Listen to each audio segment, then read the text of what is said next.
You ask Tiger to solve. This deals with linear equations with one unknown. The final result is x equals 6/5. Let's solve it step by step.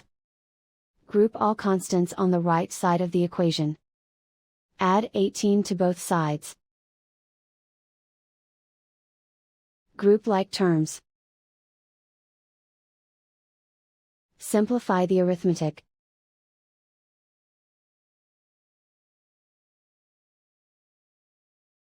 Isolate the x. Divide both sides by 15. Simplify the fraction. Find the greatest common factor of the numerator and denominator. Factor out and cancel the greatest common factor. And so the final result is x equals 6/5.